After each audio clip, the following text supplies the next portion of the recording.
kids without them going to school. Without earning money, we were spending money. We were still paying teachers, we never fire none. We were still paying police, we never fire none. Our doctors and nurses were stretched to the limit. We had to put up temporary hospitals. We had to be buying vaccine at exorbitant rates from over the country. And that was the first 2 years of the term. So we come back and we stabilize little. We have a V-shaped growth.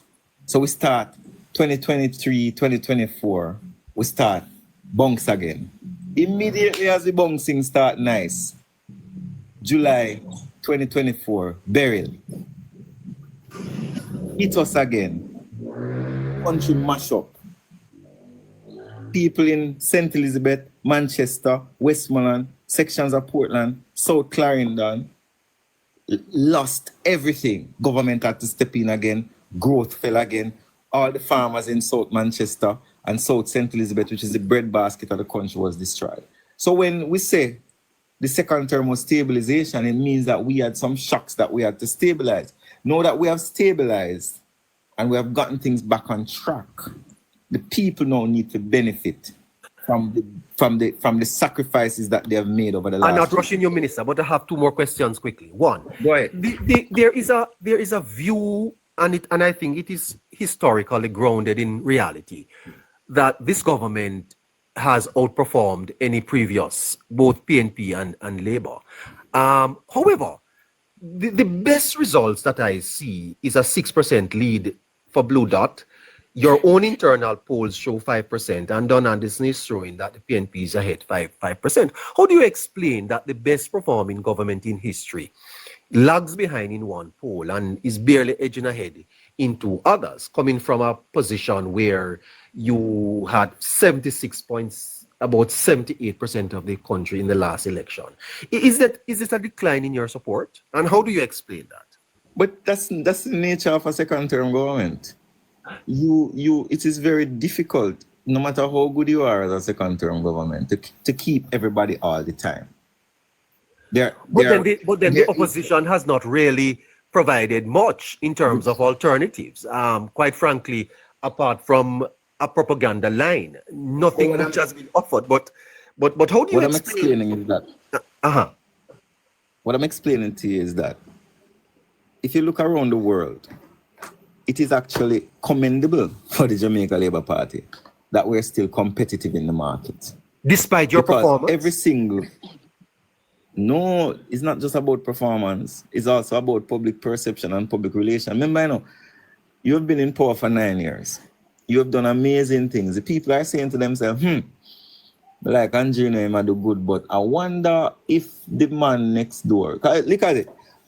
And I use this analogy all the time. You have a man who is a family man in their home. Him go work every day. Him work from 6 o'clock in the morning, sometime him reaching 8 o'clock. And him feed him family, take care of him family. Things are not perfect, but him try. And his kids go to school, food always in the house. When the rooftop blow off, him go up there himself, go repair the roof. When the people them sick, him make sure so the people them get good health care. You have this next man now who live next door who don't go work. And every time the man leave, him come at the fence and I chat to the man, pitting them and him woman and say, boy, him not spend the time with you, Me there, every day me there to keep your company. Every day me there to keep your company. Why you not compare with me?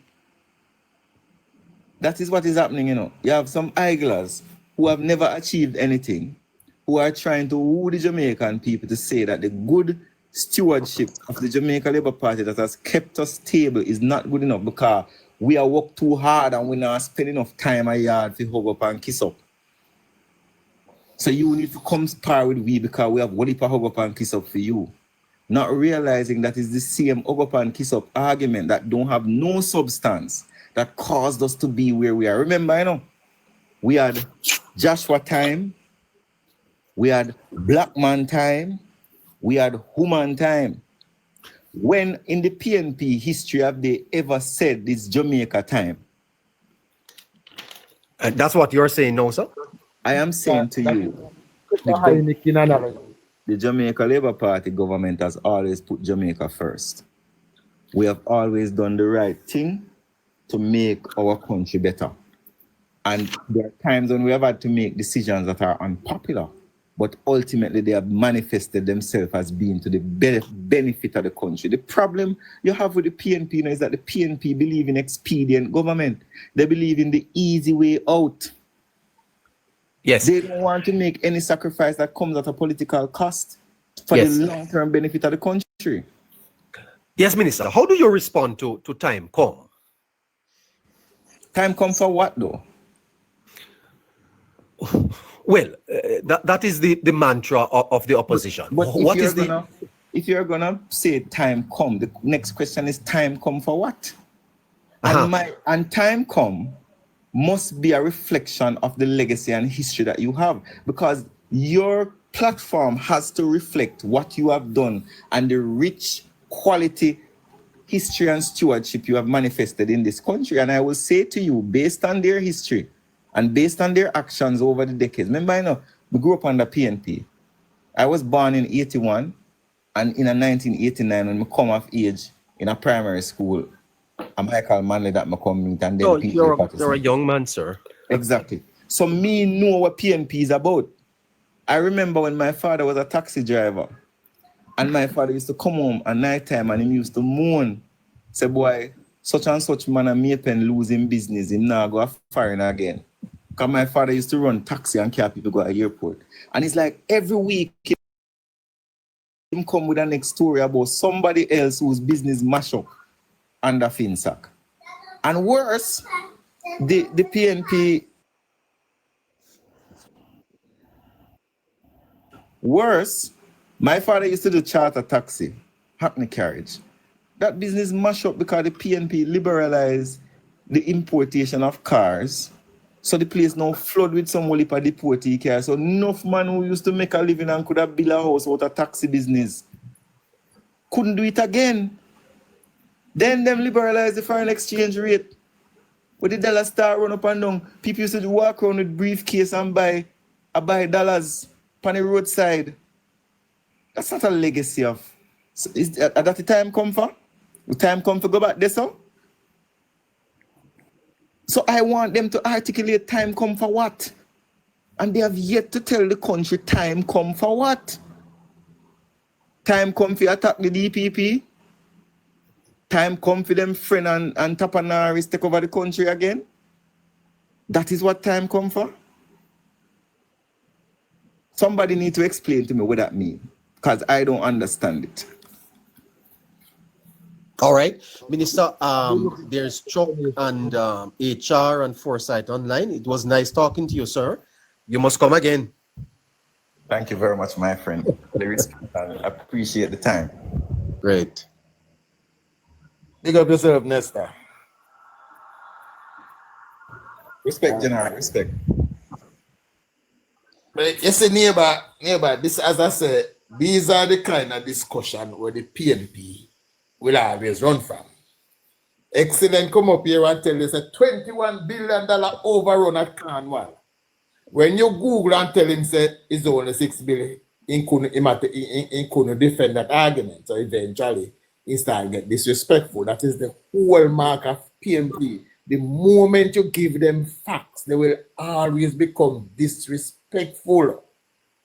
Right? That is how they operate. Oh, you're still there, man. You're still there, excellent. Favor never tell you that. Because unlike you, excellent, I listen to Favor and she never tell you that. Right? But you come, you say Google this, and two come here now and say me go Google, and Google was not favorable. When you're not sitting in a room with the PNP supporters and say Google this, Google that, they will not do it, they will just listen to you because guess what, excellent. You speak so well. You speak very well enough. People will listen to you because they think you speak well. But when if they should analyze and challenge you, they will realize that your words may not be valued the time that people will use in about you. I must tell you that I really am battling technical difficulties on my end. If you notice, I don't know what is happening, but I'm having some real serious challenges this afternoon. We hear you. Sorry. Okay. Go Good ahead. evening, everyone. Foresight, I wanted you to ask your question. Oh, Inspiration. he left. The minister left. Yeah, and I was telling you to ask your question before you leave. Oh, Oh, I was just listening to him, oh. man, because he was still. I did know you. You have to be quick, I- because you don't I- listen and stay, listen and linger. Yes, good evening, everyone. I didn't know he had left because I just switched to a call, but I really had wanted to talk to the minister. There was something that Chopper said,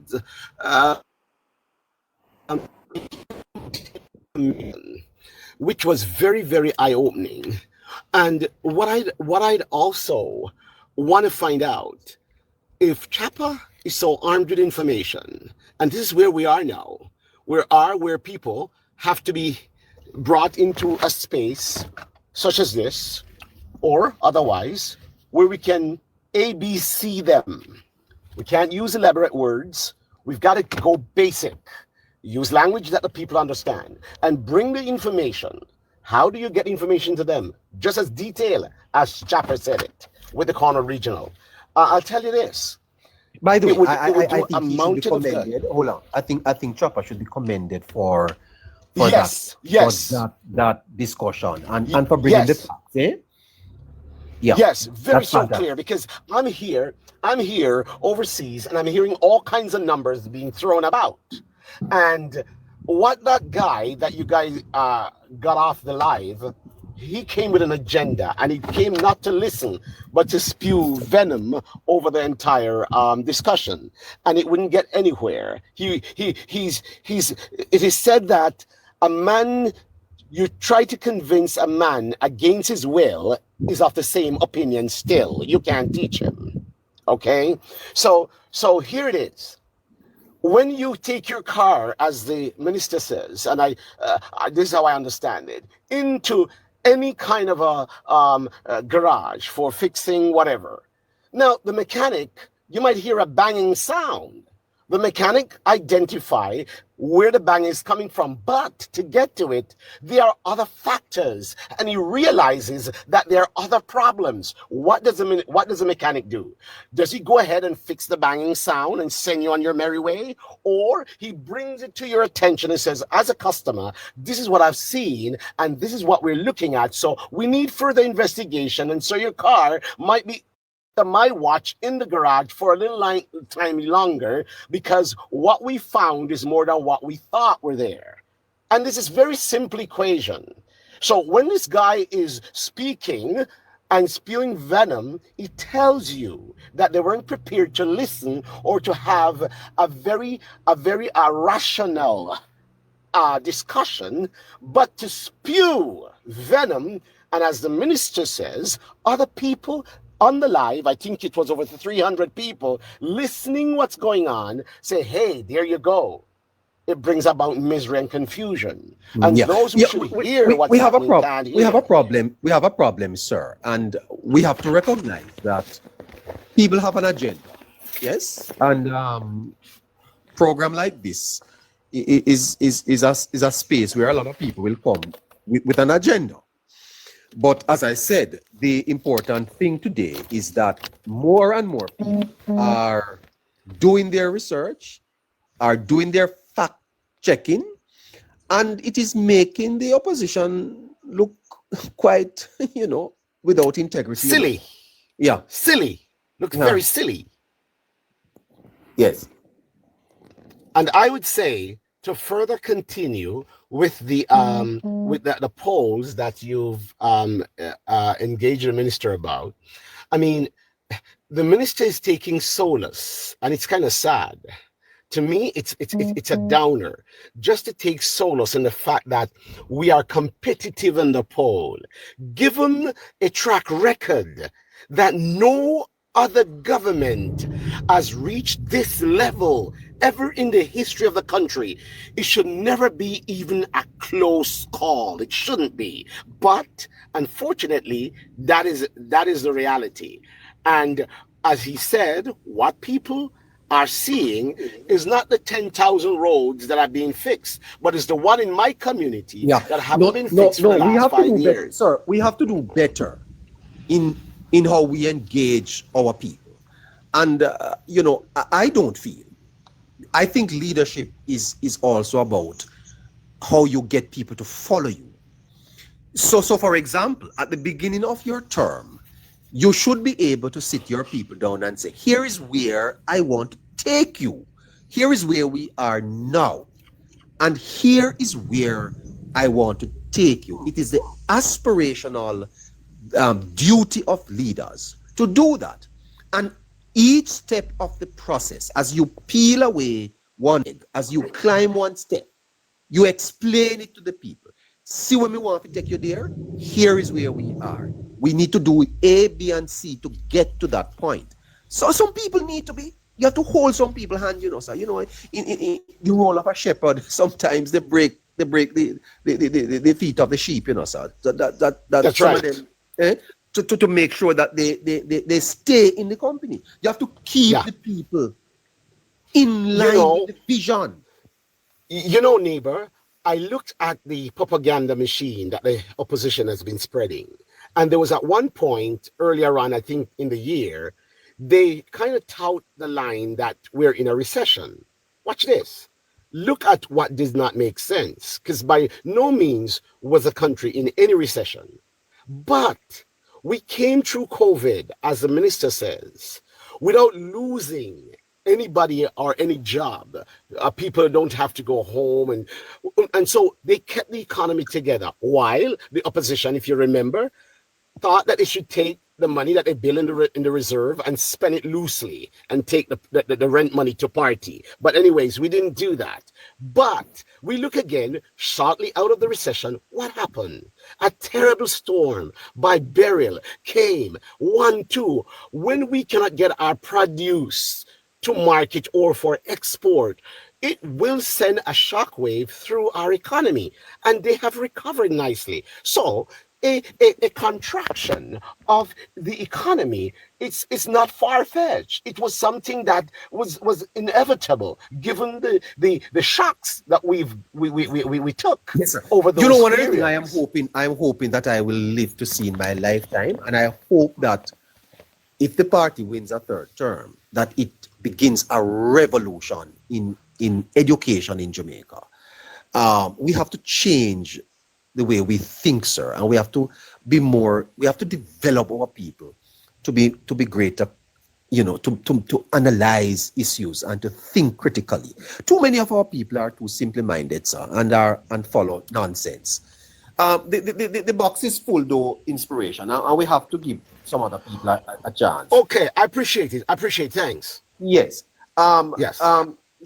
Is what Showski? Yeah, man. Chopper said that well just now about the Cornwall regional, you know? Oh, he was fantastic. Yeah, He man. was fantastic. Yeah. Excellence was a bit aggressive and just typical PNP, you know? Can't know why you're the facts, you get me? But we are entitled to your opinion, but not to our own facts. So Yes. that is it really. So yeah, man. Where are you, sir? London. Oh, it's cold there. No. It's good right now. Okay, what time of the morning is it? Not morning. It's 21 after 11. After 11. It's 21 after 5 in Jamaica. Are you coming home to vote, sir? My vote there to Valley Garden, you know. No, me never asked. Wait, what are you suggesting? You really whether have to you come home to or not? vote. You don't have to come home? No, I don't think so. I think No, the constituencies are wrapped up. Sorry. No, don't say that. I think the constituencies are wrapped up, innit? Oh, you mean it's a safe constituency? Yeah, the safe seat, innit? Or are you suggesting that whether you come or not? Doesn't matter. You should come vote. Doesn't matter at all. Yes. Yes. It's Every single vote counts. It's expensive. And I don't want us laborers to go into the next general election with that kind of mindset where we're saying, oh, the seat is a done deal for us. No. Every solitary vote counts. That's true. That's definitely true. So it will require the participation of every sensible Jamaican, every laborite in the process. That's true. And you know something, Guru, I am hoping that this election will see the largest turnout in our history. I really hope so. But neighbor, you know, so really and truly though, what the minister said regarding the poll question we're asking, incumbent have it hard for the last couple of years, you know that. Say that again. Incumbent government. Them kind of struggle short in the last election in the last 2 years. That is So accurate. majority incumbent lose when they make it short the world. Well, I can give you some statistics on that because I wrote an article some time ago on that, and I mentioned in there that and I'm gonna find it. I'm gonna pull it back up. But you are correct because almost, I would say, let me not quote a figure, but I'm gonna find it and come back to you. But I think you're it's correct. about 3 to 4 chopper. I'm gonna come back. I'm gonna give you the accurate figure because I quoted it in an article. Just a minute. My brother, sure. Chowski. Yeah, but the difference here though is that to be truthful, we are limited in our choices to kind of just one. I mean, the PNP hasn't really put anything on the table, sir. No, but remember, you know, man, what was the vibes in talk about fatigue, What was the vibes in 89 when the government changed after Siaga do such a good job? The minister talk about fatigue. When you drive to St. Thomas, are you fatigued? When you jump on the highway from in Kingston and you are in Mandeville in 45 minutes, fatigue? No, man. Something else is at play.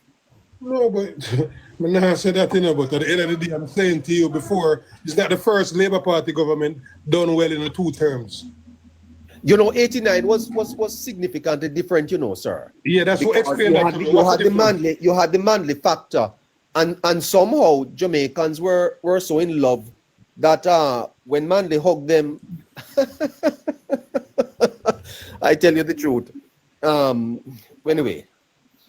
Anyway, I think that it has a lot to do with the PR that's being done at the moment, because you know it is not the JLP is notorious for losing in the midst of an upswing, and you know that if we go back to the last local government election, we will see where, you know, what should have been a landslide, it wasn't.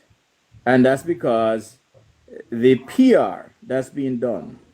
Right now, the opposition, their campaign is based on nothing, but the slogans are catchy, and they're using entertainers, and they are using what the average person will appeal to and gravitate towards. Remember, there are more average people going to the polls than people who are thinking about how well the economy performed, you know, what was economic growth and stuff like that. You understand? People are talking about how much of the cost of rice, how much of the cost of bread. And those people have no concern as to GDP, growth, and those kind of things. So the PR has to be targeted towards the average person, the people who are going to show up at the polls in numbers. And the JLP is doing a phenomenal job of running the country. But the PR is just not, it's not powerful enough. Yeah, And I think, sir, be. that is going to require an academic study, because I can tell you this. I found in Jamaica that no matter how good your PR is, some people just don't care. I mean, you know, I heard about a situation where the Prime Minister gave someone a house, and when election time came around, that person said they ain't voting. But they had to pay them. They wanted money to vote. Yeah, something You're like asking that. for money to vote. You know? But these are some of the realities. These are some of the harsh realities you face on the ground in Jamaica. And the gentleman spoke about PR. I will agree that Jamaica Labour Party over the years have always had issues with communicating, or not just communicating, but highlighting their achievements. That has changed. I think the JLP's communications in this current dispensation is higher, better than it has ever been. I know there are always going to be this conversation about how much more can we communicate and to tailor the communication to suit a certain narrative and a certain demographic, and that is understandable. But they have they have really improved in terms of their communications.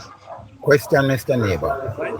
I agree, Chuck, because I can't cite a Jamaica Labour Party administration before the current one. Mr. Neighbor, That is more communicative than the present administration. So I agree with you, chaps. Labour Party has come a far way in terms of communication and relay that message to the public. Can I ask a question, Mr. There's Neighbor? room for improvement, of course. There's much we can do. Yes. But as I said, Go ahead, I cannot cite a previous administration that is more communicative than the present administration. Can't, in all honesty. Paul, go ahead, sir. Real or imaginary? And I hear the gentleman talk about people with pound of rice and people with how much or what percentage of the population is feeling the dollarized pinch that exists in the Jamaican economy. One. What? The what? The what, sir? The dollarized. In other words, everything that you do in goods and services has emerged with the quotation of the US dollar. What percentage? And my concept of it is that every week the average man goes to the supermarket. He spends more money to acquire his basic food needs. And my concept of that is we have created a higgler out of the commercial bank, one. Two, when the merchant go to the commercial bank to acquire dollar, he has to come back and calculate the price of his goods according to what he purchased and the day he purchased that money. So consumer feels the bottom end of it. What I am saying, let me launch a greater missile. I am not in contention with how the government protected themselves by taking that massive increase, because helpers would have come on the street. No, sir, but hold argument. on. Hold on, sir. Don't, you see, when you are communicating, you have to be careful how you structure your sentence, because it misleads. Don't say they take or they took or they got. Hold on. Or got. Before you come in, Paul, I would say it wasn't the Prime Minister or the political director who gave themselves 200% increase. They had no hand in it whatsoever. Right. They preside over it either. Yes, and here's how the end of the point is. No, sir, it is important, you know. It's a very important point. You have to be very careful when you communicate. How you structure the sentence. You have to structure the statement that by the method that they got their raise, I am not in contention with it. No, but hold on a second. May I just add to that, sir, before you go further, please? Because when we say these things, it is unreasonable and unfair for us to make such a comment in isolation of the fact that the entire public sector got a raise. This was not just politicians. But so let's not narrow it down to that. Is the percentage that they got is commendable, because they could not afford to live proper if they didn't get that amount, just like our ordinary people are struggling. So, but everybody got the raise was across the board. If it was just them getting a raise, then I guess it would be something that is to be of concern. But I agree with you. It was a significant raise across the board for everyone, But I yet agree still, with the you. opposition will use this as a hammer to beat into the person who didn't get a raise that this is a disservice being done to you. No, You see? I don't see it as that. But the That line is of not what I am But trying to remember, project. the Prime Minister didn't take a raise. But Mr. Paul. No, yeah, and exactly. I commend him. I commend him for that. But Mr. Paul, I am saying to you, my brother, that when we're having the discussion, it is fair for us to have it in an open and transparent way. Because if I was somebody who was just listening on the outskirts, Yes. I would have thought that you're making a comment suggesting that the parliamentarians took a raise All right. for themselves. I pulled that back and I've restructured it Good, please. along Sir. the line, right? The point that I want to make is the average man is struggling, and it is as a result of the kind of foreign exchange market that we have adopted. However, it may be good and it may be bad. How do we? And I'm not gonna stand in isolation, because I don't grow picnic, and I might extend myself to seeing a child growing. But the point I am making is the average man who goes to the supermarket feels the pinch of how the foreign exchange market has been structured. 1. 2, I don't want anybody who can, and I work in a market that I'm exposed to transaction of the US dollar. And what I try to do is to keep it as low as possible, or tell people, go get Jamaican dollar, come pay me. So Can I ask a question, Mr. Paul? Because what was the US dollar to Jamaican dollar in 2016? I think it was like what, 70 something? No, it was 126, 127 in December. 126, 127. And what is it now? Maybe I'm adjusting younger years. Yes, but and what is it now? And that is what I'm saying. No, when you're saying stuff like that, it seems as if there was a massive depreciation of the dollar since 2016, and that is unfortunate. No, that's not what I am saying, No, and that is the generalship that is reaching us. What we're saying, hold on, Mr. Paul. When we're saying things like that, that is how a person passing the live, right? A person on the live would, rationalize that form of information that you're disseminating. That there was a massive depreciation of the dollar. There was not a massive increase. Yeah. And what we are overlooking is how does the merchant works in that space. Paul, what's the point you're trying to make? Because I'm the losing. point I am making is the type of system that is currently present, which is between that $10 that the commercial bank takes each week. They go down and they come up, and over a number of weeks, the merchant does not retard the price of the goods and service, I don't get it, because what I'm trying to get from you, Paul, are you saying that because of the fluctuation, or and I don't even want to use the word fluctuation because we really use it. we don't have one.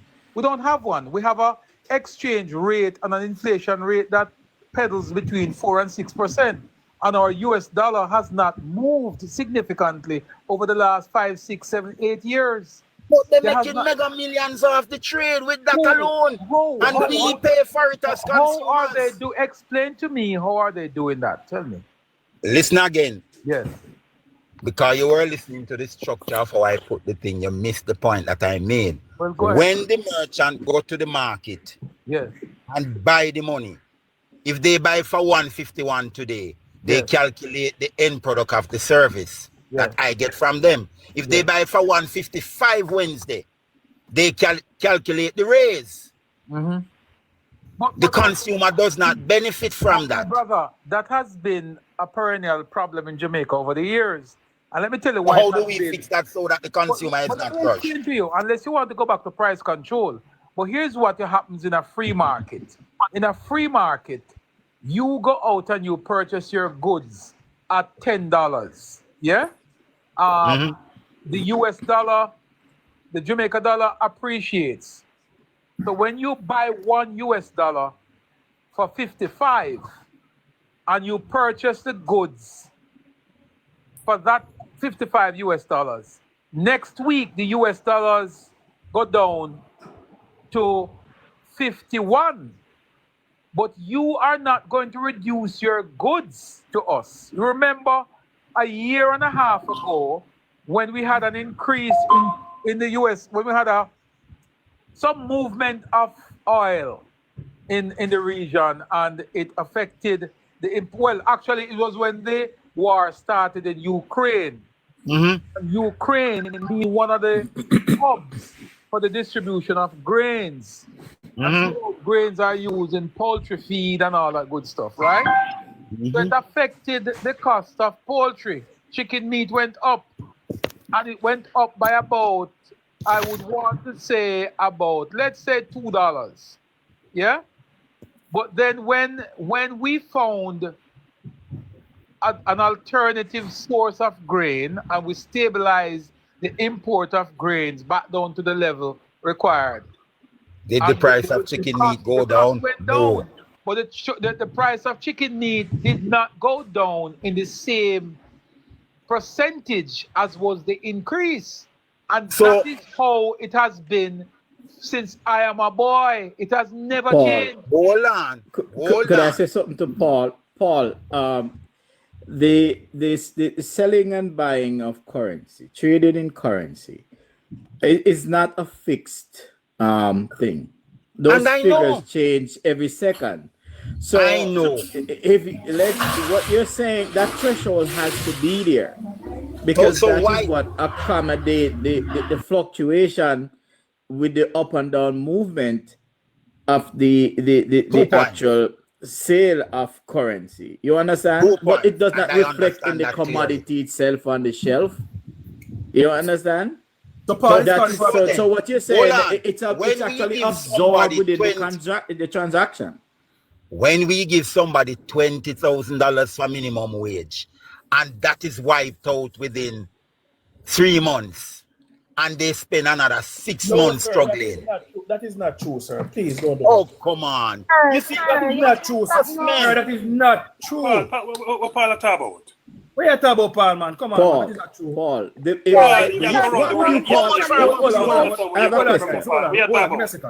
Give me a second. Hold on. I don't want it to tone on the grammar. Paul, hold on. How much for a box? Paul, hold on, Paul. Give me a second. The government since 2016 has increased the minimum wage over 158%. Has inflation run over 158%, sir? Paul? You should answer, Paul.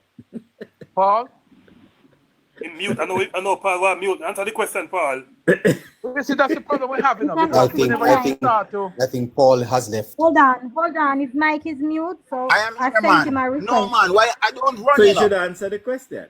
No, I didn't. When someone said my mic was muted, ask him again. I opened back the mic. I heard the question and I was talking. Let me repeat it again. All right. Since 2016, the government need to repeat it. Okay. You don't need to repeat it. I am not saying that the government did not give the 100+ % increase. What I am saying, real or imaginary,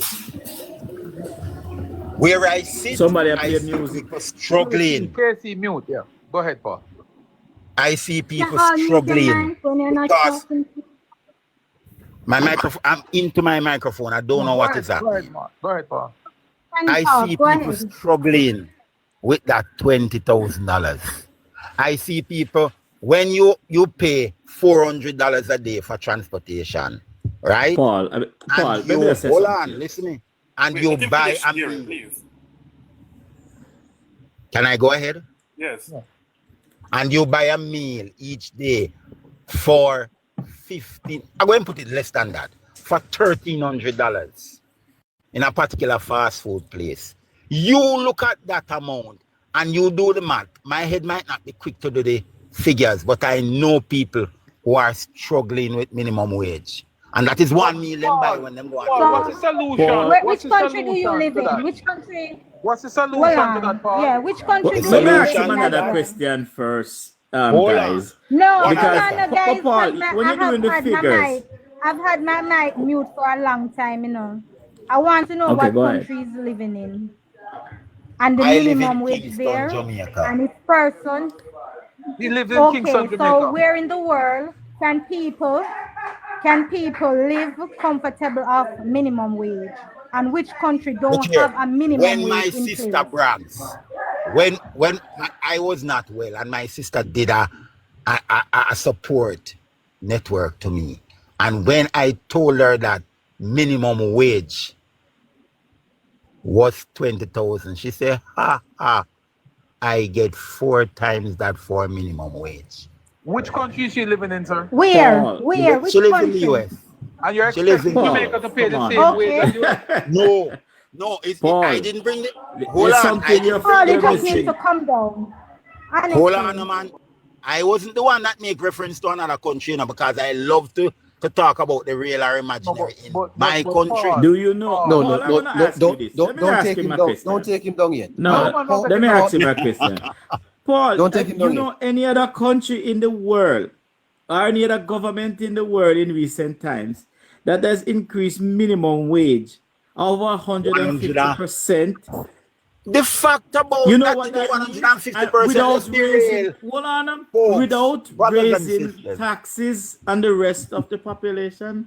Do you know what Hold that on. means? So, gentlemen, can I You know ask how a question difficult real it quick? is to Just a make second. an economic move like that? Just a second, Gary, because one of the things that I like that neighbor has done, and we have been doing it since evening, is when a conversation is being had and something crazy comes out of left field, you pull it in and you deal with it properly. Paul just said a while ago that he had a conversation or some outreach with one of his sisters in the United States, and he told them that the minimum wage in Jamaica was $20,000, and his sister says that they're earning 4 times that as minimum wage in America. So let's just use Georgia or any state, Florida, any state, as to what is the minimum hourly salary or hourly pay in Florida. Can somebody just Google that real quick for us? Because I want to prove to people. And the reason I'm doing this is because there's an attempt by the $13 PNP. an hour, so. $13 an hour. 30. So let us calculate $13 No, an hour but by a Chop, 40-hour work week. Hold people on, man. in these, Let's listen to one point at a time. but no, A but 40 people in America Oh, who's working Jesus. minimum wage has 2 and 3 jobs, I 4 know, jobs man. I to make know. ends But no, meet. we're not talking about that. I'm making the comparison that he says his sister says that persons on minimum wage is earning 4 times what they earn in Jamaica. So we are putting it in context. A 40-hour work week at $13 an hour is how much? About $520 a week. And if you convert $520 in Jamaica, what is the exchange? How much it comes out at? What's the rate you use? 160? No, 150. Use the bank rate. Use the bank 150. rate of 160. 150, it's not 160.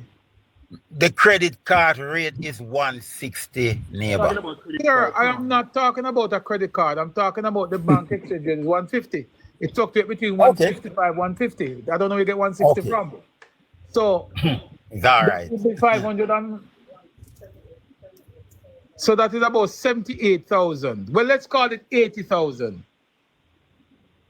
So that would be 4 times the amount, right? 4 times the amount. Quite frankly, the minimum wage in Jamaica is not $20,000 either, you know. It's not, but that's I'm just How using much? his numbers, and I just wanted to put it in context. to I make sure think, that- Chopper, I think what Paul is missing is the meaning of what the minimum wage actually represents.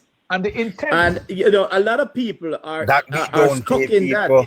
That we You know, don't pay and people. listen, below you that. cannot know, but Paul, you gotta understand.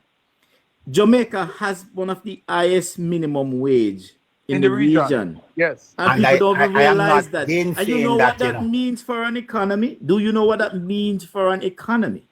When your Don't think I'm lowest not point, gainsaying that, you know, but is it enough? listen to what I'm saying, Paul. You've been talking, you can listen to. I'm listening. Right? When your lowest point is that high, that means that the economy has to be really strong to accommodate that low point, because that low point is actually high. And remember, all of this is being done without any new taxation on the other people. And a massive. So you think about that. You think about what all that's being done. You see, a lot of people don't understand this fundamental fact. Explain to me that no new taxes and all that's being done. All right, Paul. Paul. Let me ask one question. Hold on, Paul. No. I think we have exhausted this. Yeah, man. Thank you very much. I really think You're shutting it down. All right. I was expecting that. He said he wants to know. No, wait. You see, my point is, my point is, Paul. But I want to say also that we've not only introduced new taxes, but we've also reduced and abolished taxes, such as the. Let me say something to you, Paul. Minimum let me say something. Okay, let me hear what. Let me say something to you, sir. We've abolished the minimum business tax, the asset tax. We've reduced GCT. Yeah. Hold on, man. I am not saying that those are not income tax threshold. Hold on, you Paul. So what are you saying? You are salt, sir? How many people I must listen? Let us try and get you on the Damascus Road for a minute. Hold on. The blame for the ills of the society, which the government is trying to correct, must be laid at the feet of the PNP, sir. Hold on. There's a narrative that I hear. Just listen to me. I have a different understanding. Listen to me. That the minimum wage is now $16,000. The recovery, you know that, sir? Why do you call it a recovery? Because whoever is in government, they must look had we grown the bottom end. Because had we grown the economy in the 18.5 years of PNP mismanagement, the minimum wage today could be as high as $30,000. All right. Can I ask you personally a question? Therefore, it is a recovery. Can I ask you personally a question? The gentleman, don't ask me a personal, little bit. It's not a really personal question. The gentleman winner said that the government has moved minimum wage way in advance of inflation. That is a fundamental point that you missed. Hold on, I hear you, but let me ask. You say the 18. Hold on, you said you're a merchant. Hold on, you said you're a merchant, right? You're a merchant. I am a merchant. Yes, you're a business owner. Oh yes, I do a little self-employment. Do you hire anybody doing your self-employment? I don't need to hire right now. All right. So if you should take on somebody, would you be able to pay them $30,000 per week? Basically, let me tell you, they probably could earn more if they want to. And that is it, Mr. Paul. That is minimum wage is a basis. You, a businessman with a conscience, who takes on somebody could pay them way above $16,000 because of your product. That is not cultural, you know. That is not cultural, you know. I'm going to be honest with you, you know. That is not cultural. That's not true, sir. But if you're asking the government, hold on, give me a second, person. You're asking the government to go out and rapidly pin $20,000 or $30,000 on the backs of small business owners. Do you know that small business owners are the mechanic?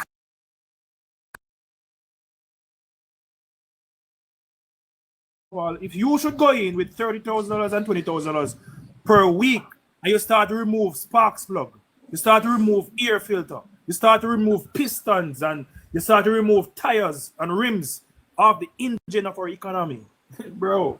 You see one Mr. Paul be coming here and crying and screaming. Hold on. Let me tell you what I hear you. Hold on, Mr. Paul, man. Hold on, when you're talking to when you, the merchant who conduct your small business, begins to pay the increase for goods and services because of what the government has done, you will be lambasting the government, Mr. Paul.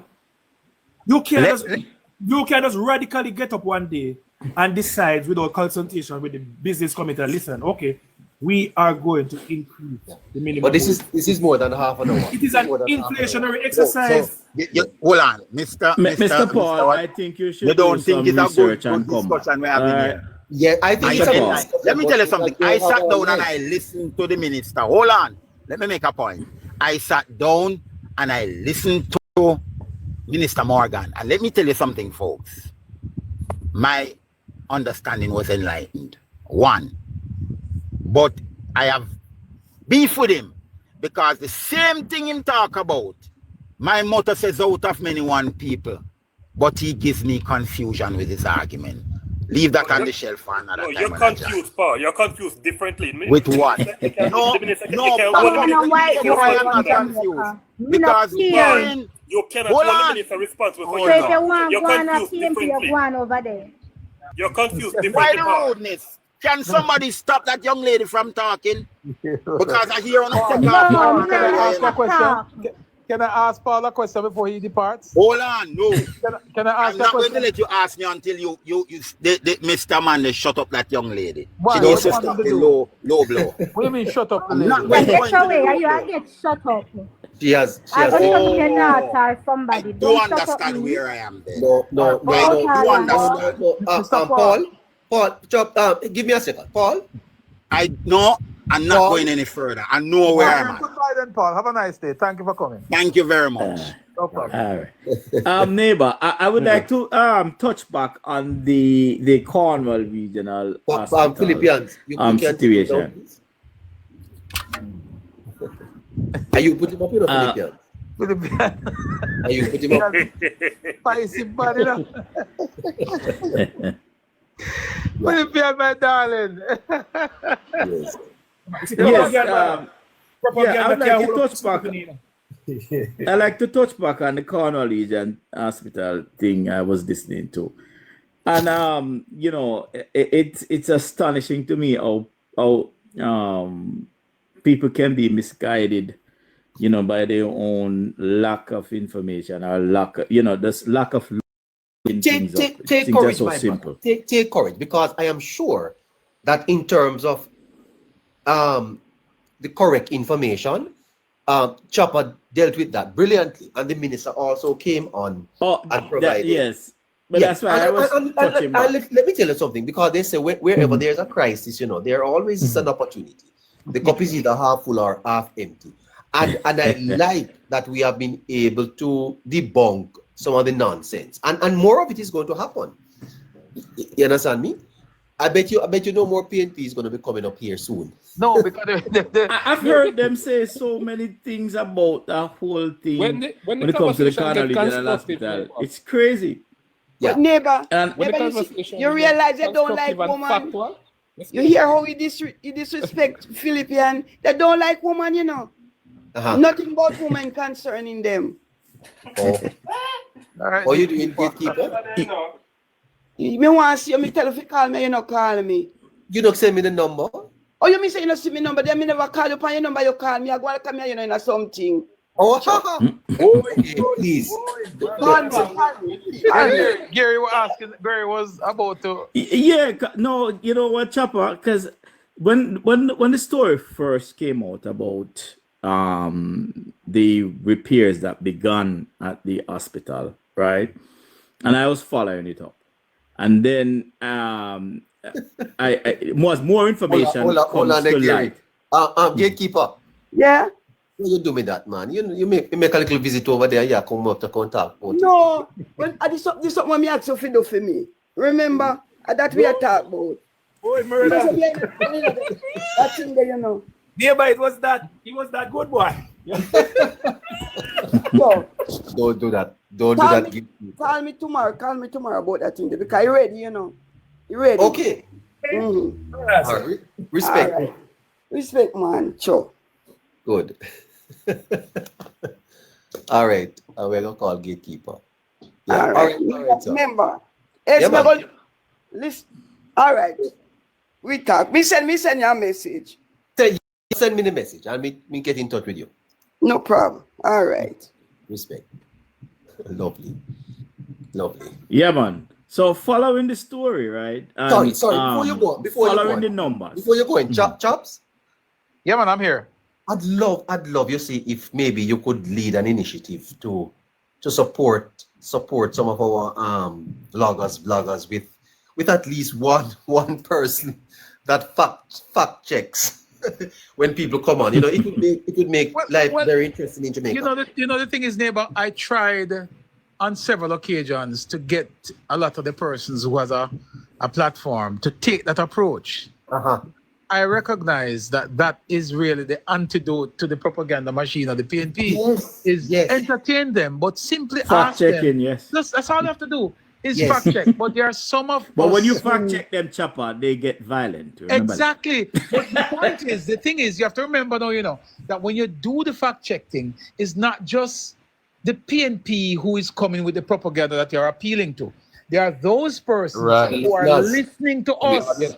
Several Jamaicans are listening to us now who recognize that whenever you fact check these guys and the facts come up, they have no argument to stand on. And that is, for me, the way to defeat the PNP's propaganda. Carry on, my brother. Yeah, no, you know what, Chopper? Go ahead. Hold on, Gary. Just a minute. Right? Is if you have some of the labor rights that a debate with the PNP is unnecessary, and I beg to differ. Because it is through these debates, right, that we're able to raise the issues, right, that are resonating or the misinformation, right, and to debunk them in front of their audience. And it is very important that they debunk them at the time when they are telling the lies. Not to just go on a different platform at another time where there might be a different audience to be debunking it, because we want to debunk it at the same time when they are raised. And it is platforms like Neighbor. You have also somebody named Squitty now, I think. That's what his name. Charmaine was one. And I have noticed, a difference since we have been going on these platforms, debating with them.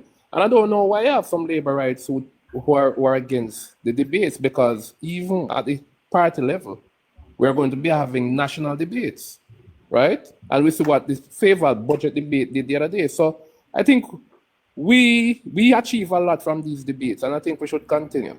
But to each their own. But foresight. Foresight. You remember saying, if you don't have information when it comes to a debate, or if your whole position is on false information and misleading information, then of course you're gonna get upset when it comes to debating facts, because people are gonna see through your facade. So and that's been my experience with PNPs. But I say personally, Foresight, I'm not averse to debating with a comrade, but you have to be very careful, and I dare say very selective in which comrade you have to be selective. Remember, we're not in a control space, right? And so, like we said earlier, when you start to fact check them, it get very disrespectful, and the conversation descend into chaos and madness, and that makes no sense. It profits nobody at all. So you have to be debate with the comrade, but be selective in which comrade you debate with, because to be quite honest with you, I'm on the TikTok space here, and I cannot put my finger on a comrade I can say this one is a critical thinker. I cannot put my finger on one of them. Can't. And that's very sad. By all means debate, but be very selective in who you debate with, because at the end of the day, the conversation must be profitable. Yes. Yeah. Sorry, we have a new guest. Owen is there too, but Kingston 11. Thank you, sir. Hello, everybody. Sorry. Yesterday, when you were starting the program, I was there with you, and you made a comment that this is not good. You made a comment that you spoke to a PNP, and he said to you that they thought that the Prime Minister would have been unalive already. Not in that figurative term, but they would have gotten rid of him. Can you repeat that and see how they would want that to be? Sorry, I didn't get. You remember yesterday when you were starting the program? Uh-huh. You said you spoke to a comrade, and he said Prime Minister would have been gone already. And they would have, we would have had an election long time. That's from September. Do you remember saying that? Well, I'm not remembering totally. I've said a lot. This was at the beginning of the program. Yes. Why you want me to repeat it? Because I would try and explain why they would be happy for that. Okay. Hold on. I'm gonna show you something. Casey?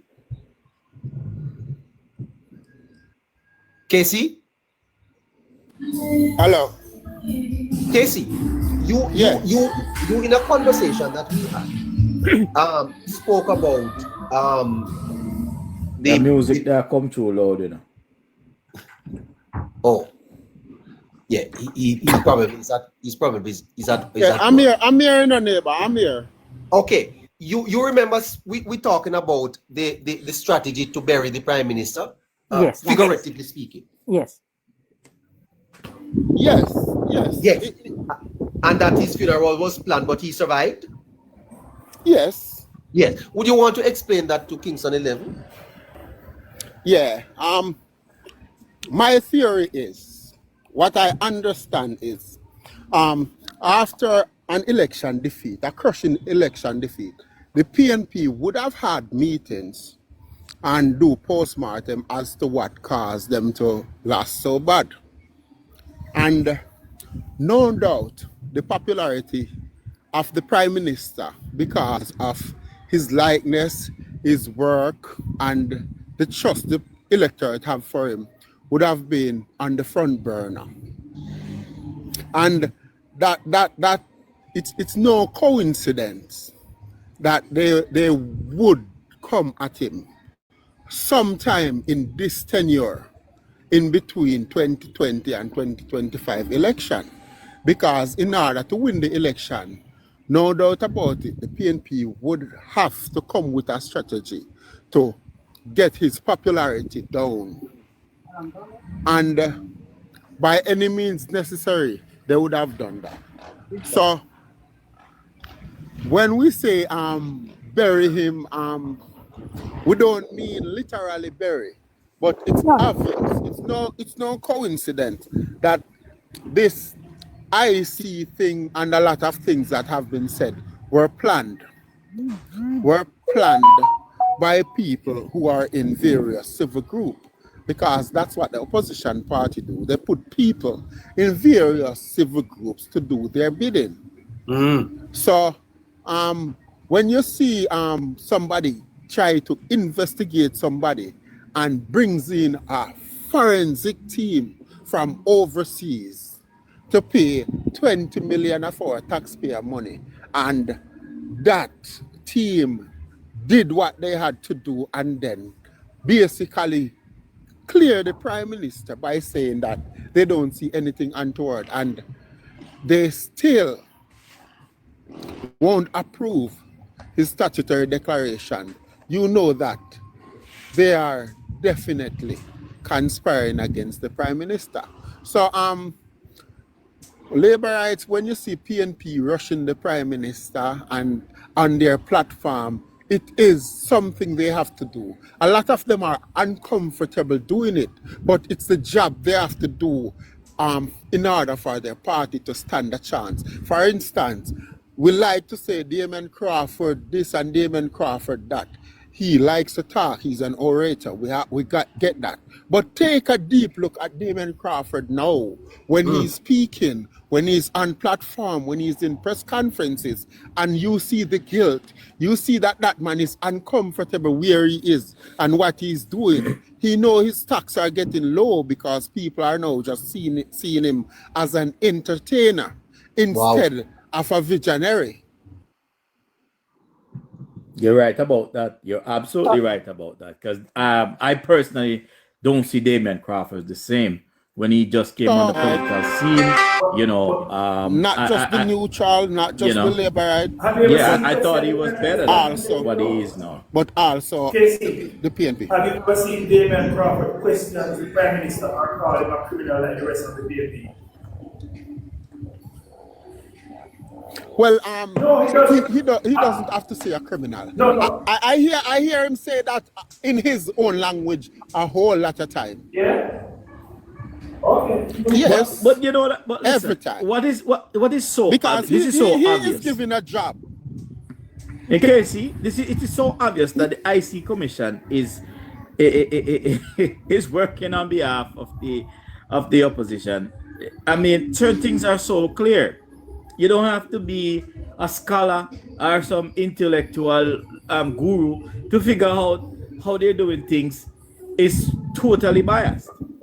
Would you give Casey a chance to just finish that and let Kingston say what he has to say? So getting down the Prime Minister is a part of the plan to put PNP in a more favorable position to be elected.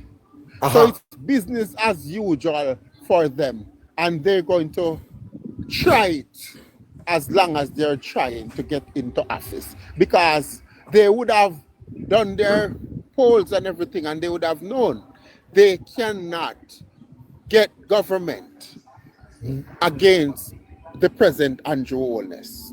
What are you saying there, Casey? They cannot get what?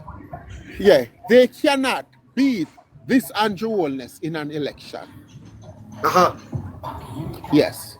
So they would have to tarnish his reputation. Why I tell you something? The reason why I come back to it, neighbor, is because I agreed with it, what you guys are saying. And I've said it a few days before on another platform, that I see they jump NIA, which remember NIA, one of the member of the NIA is of questionable character where Maurice Bishop is concerned. He's all right, one of, all right. He's one, leave that. I didn't call anybody name or anything. Yeah? And you would have seen it with JFJ. All four were working in accordance to this plan. All of them attack at the same time, and it didn't happen. Because as what Casey said, it is the only chance they have of winning an election by tarnishing the government and tarnish the government and the Prime Minister's reputation. They did not expect the Prime Minister to challenge the IC because he was so much in support of them that he gave them money and free rein. But what the Prime Minister never knew fully was that there was a plan from the beginning, and that's caught him at surprise. But I must thank you guys who are here, who are looking on and exposing it, because the PNP now have nothing to sit on. They are like flowing water on dry land. They are drying up. They are disappearing. They are running out of argument. They have nothing. And another coincidence, guys. While doing some marginal and background seed and researching, I realized that Sherwood content is one of the division that gives the PNP headache in Northern Trelawney. What a coincidence. What a coincidence. What a coincidence. No wonder the PNP cares so much about Usain Bolt. So everything is just so convenient. So some people do everything for political mileage. What you say? So I don't think they care about Usain Bolt. They use it as an opportunity to mislead. Hold on there. Casey. If you listen to what I said, give us 30 seconds. Give us 30 seconds. 30 seconds and we're back. 30 seconds. Let that sink in.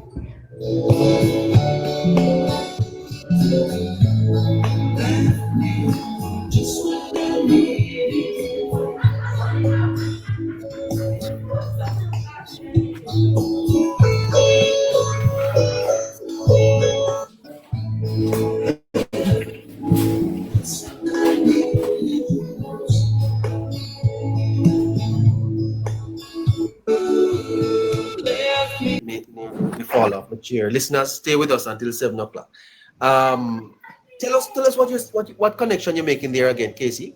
Yes, I said during my research in some very important marginal seats, and some seats PNP must retain if they're going to have a chance of winning the election.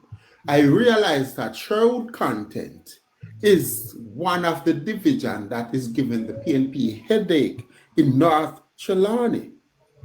Then I realized why the People's National Party is so determined to make this SSL matter public, or to make it seem as if they're batting for Usain Bolt. Because I was always wondering, where is the political mileage in this? People simply know that a prime minister cannot go into a private organization to take out somebody's funds. What's in this for them? But it's base emotions, you know? Usain Bolt is from Sherwood content. They would need Sherwood content to flip again if they are to retain North Trelawney. And I'm just saying, what a coincidence. What a coincidence. And it's obvious that the taking down Andrew Holness is on the top of what the PNP need to do if they are to win the election. So why should somebody listen to the PNP when they make allegations against the Prime Minister? Who in the history of this country had the IC hired forensic financial team to comb through their accounts in order to find something?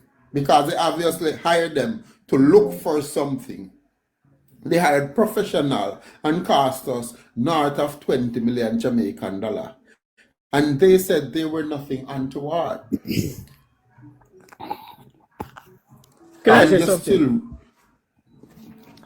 Yeah. I'd like to say something. My problem with the whole thing, why the opposition is using the Usain Bolt issue again, it's a big gun.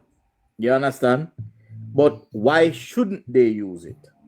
My problem with it is that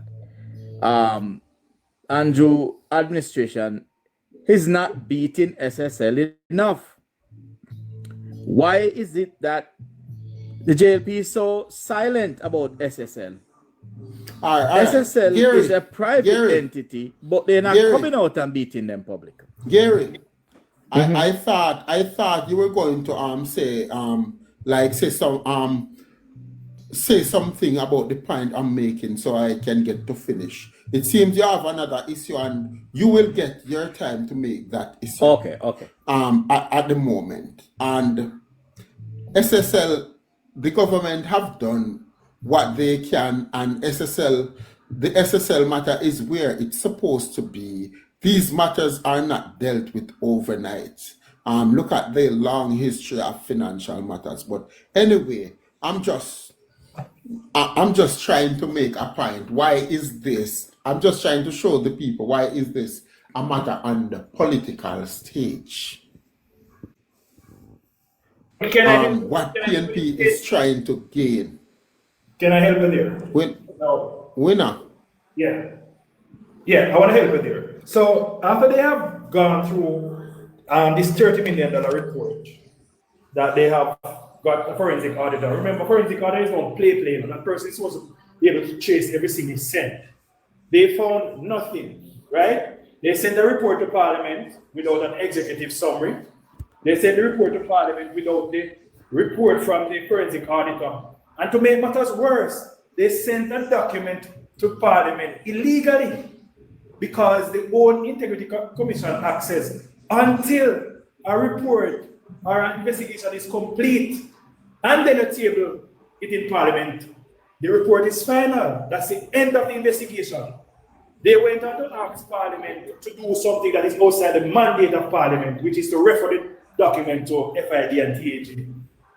another illegal activity, right? The way how they calculated the numbers in the report itself, very unfortunate. I cannot believe that a learned person such as the director of investigation or the commissioners would allow a document like that to come out in the public in terms of how they calculated these figures. All of these things were done to destroy the image of the Prime Minister. Illegal activity. It also says in the Integrity Commission Act that during the course of an investigation, you cannot divulge information. So if the investigation is incomplete and you need to send it to the FID and the TAJ, why was it released to the public? Very good. Very good. Integrity Commission Act itself again. So in 2 occasions, the Integrity Commission Act itself was breached. Why? It was an ill-advised attempt by the Integrity Commission to sully the Prime Minister's image. Because you are it's so convenient when the law of the Integrity Commission applies to you, you're ready to quote it. Oh, remember Section 6 of the Integrity Commission Act says, but you're out there breaking the act yourself. Thank you. And that is why it is challenged. Nathaniel, you've been here a long time, eh? Nathaniel? Thank everybody. Yeah, you're gonna have to just take 2 minutes. You're gonna have to take 2 minutes, and we give John 5. Because yeah, man. That guys, you know, I just want to wade in on the whole witch hunt issue with the Prime Minister is concerned. And if you look now, you see them trying to rewrite back that same attack on the Prime Minister where they're trying to secretly push in Mr. Lawrence into that portfolio. So it's just another second attempt again. Okay. Yes, so it's long John part that they will get partner then chops. One and only winner. Yeah, let me put this out there. I want to ask you something. Yeah, the way you ask me, let me tell you. Did you guys know that with the new director of corruption and prosecution in place, he can go and look back at all of those past rulings, and if he sees fit, overturn them and challenge the Prime Minister in court? You all didn't know that, right? That is something that he's capable of doing. You say, listen, I believe I can win this case in court. And you don't necessarily have to want to win. All they need to do is to destroy the image of the Prime Minister. And that's why the PNP don't want, they want the DPP to be somebody else. For they can do just that. Time is against us, guys. John Major? Yes, winner. Good evening to you all. You're joining us late, sir. Yeah, I was in the comment all along, listening to Paul and Excellent, who has ruled as always. Yes. But I like how the truth and the facts are silent him, and then he end up in chaos. Right. Anyhow, I just want to just make my 2 cents on the point of the minimum wage. And I like how Winner has put out the analogy out there. And this is the way how going forward you have to debate with the PNP. Because the only interest the PNP have is to put out misinformation and confuse the Jamaica electorate. And one other thing I wanted to say to you, you said something earlier on, neighbor, that despite this government achievement, why is it that people are not rushing to the poll to vote for the government? I tell you this, neighbor, you see most of the people who have turned away from the electoral process, most of them are PNP. And the reason for me to say this is that throughout the 90s, the PNP has promised so much and has delivered nothing at all. So some of these people get so contaminated with their toxic government, and some of these people retreat in disapproval, retreat in shame, and so therefore, not even the PNP is still not in a position to convince them to come back to the poll. And I can say if the poll turnout remain in the 40%, 40+%, it will be better for the JLP. Yeah. If it is a high turnout, if it's a high voter turnout, the PNP will be victorious because, as I said to you, most of the people who do not participate in the poll are confused PNP. That's going to have to be, listeners. Have to move. Have to run. Take care of yourself. Winner, Gary, Kingston 11, Nathaniel, take care of yourself. Stay with me, Casey. Stay with me. Bless up yourself. Bless up, everybody. Girl. Yes. I go turn it off.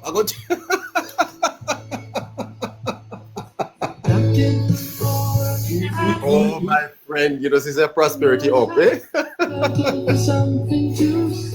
My goodness gracious, I miss out on today's live. Claudette Fox, you're not in a box, are you? You're in Portmore. I'm gonna be visiting Portmore, doing the show from over there, The show ending and we don't hear the 5 reasons. The gentleman came off the program. Excellent in here. He came off the program early.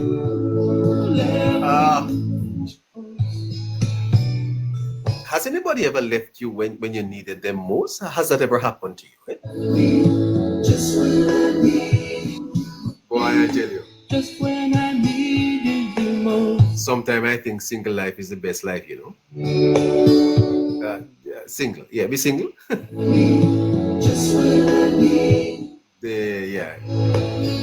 Oh, you're in Manchester. Manchester, Claudette? You need to send me your number. I need to talk to you about something. Just need to talk to you about something, Claudette. Yes, sometimes I think it's best to be single. You avoid a lot of problems. You can find a virtuous woman, her price is far above rubies. And who can find a faithful man? Did you know the Bible asks that also? Who can find a faithful man?